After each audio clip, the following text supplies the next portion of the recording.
Well, good morning, Troop 399. Today's topic is all about water. And what do we do for water in emergency? And you might be looking at my dirty little fish pond. Yeah, it's kind of sad. But I know a lot of us have done the primitive camping and survival merit badges. So, you've done some of this stuff before, but let's take a look at some of this water. We're gonna take a nice, oh, yeah, it's beautiful. It's so pretty. So we do have alternative water sources like my little fish pond, like also I have this wonderful pool over here where the water also does not look appetizing, but we have methods of making it so that it's at least drinkable, if not appetizing. So let's explore some of those. Hey 399ers, we're back again, and I have let our water settle, and I don't know if you can see, I don't know if we can find any, but there are little things swimming in here, which doubly makes me want to purify this water before drinking. I'm sure you can feel me on that one. So anyway, I know some of you have already done this before, but I know there are some of you who haven't. So I borrowed the Katahdin pump from the Dufresnes, Dufresne Hugheses, the Hugheses, if you will. I should actually show you how this pump is put together. So I have here, these are the intake and hose, and you can see it has a little float on the end. And this is the filter part that's going to go down in the bottom here. It's super easy to put these together. You wiggle, wiggle, wiggle to get it. I say super easy, and now it's not going to be super easy. And you slide your hose onto the little grippy end. And see, I had it together and I took it apart, and now it's like less cooperative. And then here's the pump, and it says this is the in portion, and we're going to put that on as well.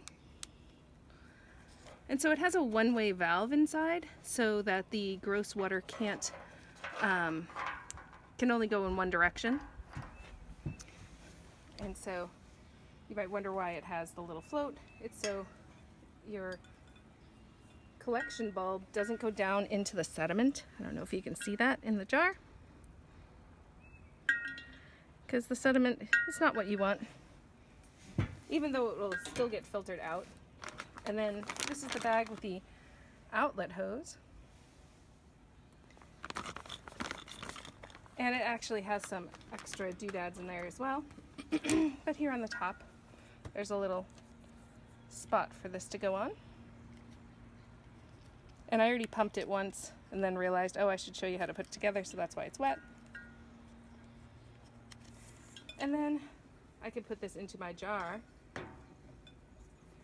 It also has a handy dandy adapter here to go into the top of a water bottle, so you can go directly into a water bottle as well.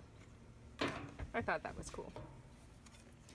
And so let's see, let's watch our trainer. Oh, so it's an easy little hand pump. Go swoop, swoop, swoop, swoop. We're already starting to get some nice clean water in our other jar. And it doesn't take very long to get a good amount of water. And you can already see the difference in the quality of the water, which we all love.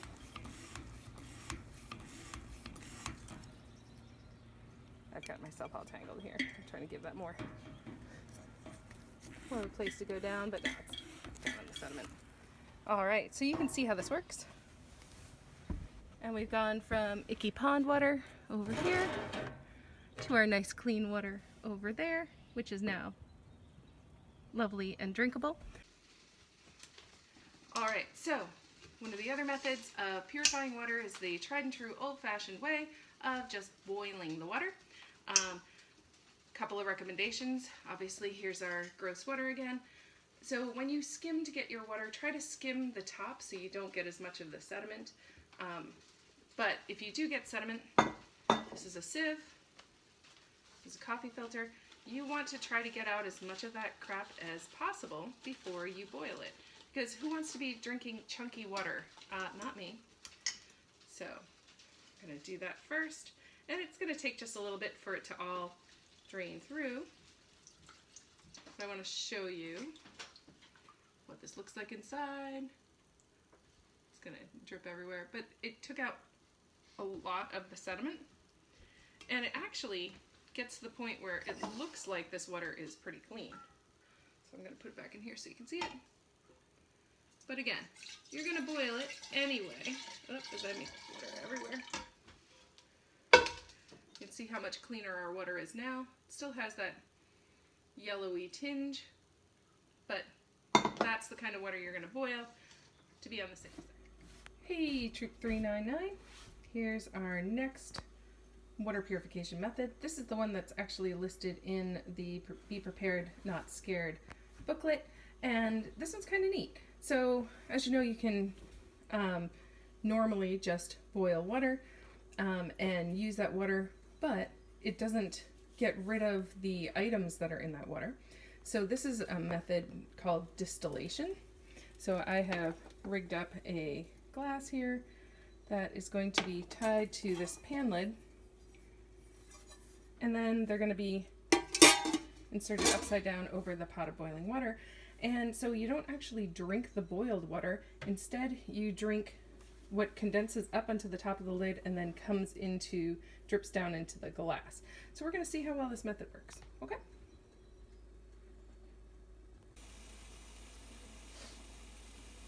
So I'm spotting a potential problem with this method already. A lot of steam is coming out the sides underneath the lid, which, if we want condensation, we want the steam to stay in and condense on the top instead of coming out, and this is a lot of steam. Lots of steam. So, we'll see. Keep you updated. Okay, so it's been just about 10 minutes since I started boiling the water, so we're going to do a check. See how this is going. Try not to burn myself. Thanks. Ooh. It's hot. And I don't know if you can see, we've got, looks like about a quarter cup, maybe about a third cup of water from the condensation. So actually, yeah, so this method, so this is all the distilled steam water. I don't know if you can look up on the top of the pan lid, see how it's coming down and dripping off of here into our cup. So it doesn't capture, obviously, all of the steam, but it captures enough that you have some fresh drinking water. So hey, it seems like it's a bit labor intensive to get such a little amount of water, especially when we saw like using the pump method, using the LifeStraw method, and even just using, boiling just itself will get a lot more water in a shorter time. So the advantages of this are, of course, that it's completely pure water. There's nothing in it that we can't drink. It's completely clean, and it's also free of debris and any other things, and it also tastes pretty good because it is just regular water, not cleaned water with chemicals or other things in it. That's it. Hi, Troop399. It's me again. I think I need to edit some of these Hi Troop399s out. Anyway, still on water purification. So right now I have for you, turn it around, this is a LifeStraw and a LifeStraw water bottle. So what's great about these, they have the same exact filter inside that the Katahdin pump that I showed you earlier has. Unfortunately, you can't really see the filter too well, and I don't think I even took out the filter to show you the one in the Katahdin pump.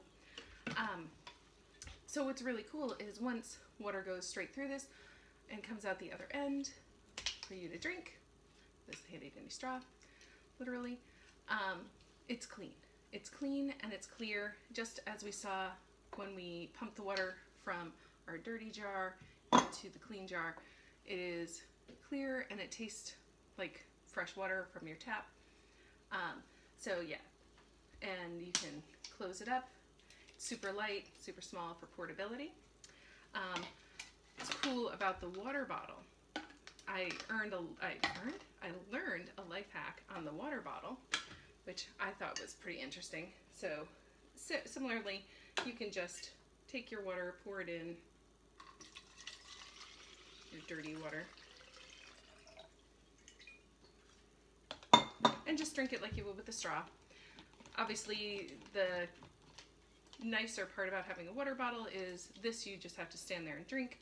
You can't take it with you. The water you can't take with you. This you can take your water with you. But this is the life hack part. And this is the part that I thought was super cool. Just moving things aside.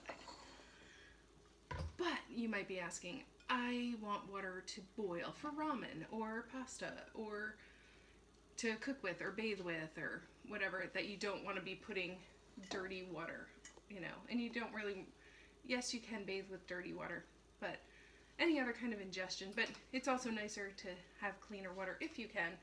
If it's, you can do this. And I love this so much.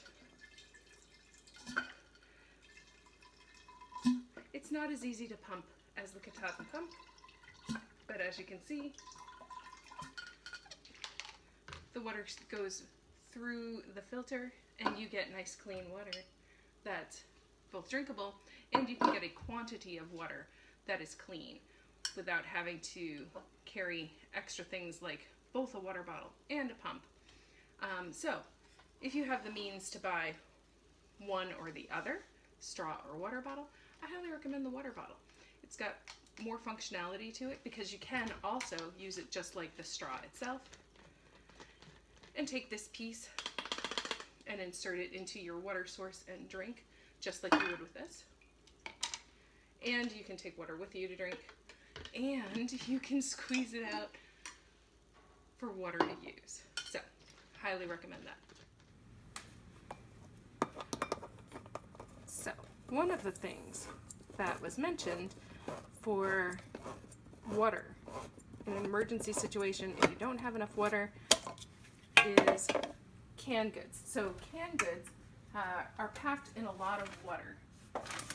So we're gonna see if we can see how much water. Drop things off camera.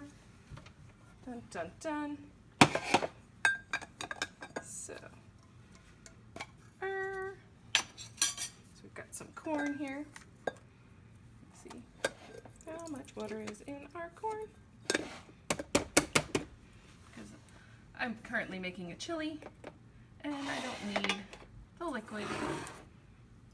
So let's see. Well, that's a good amount. So that's from corn.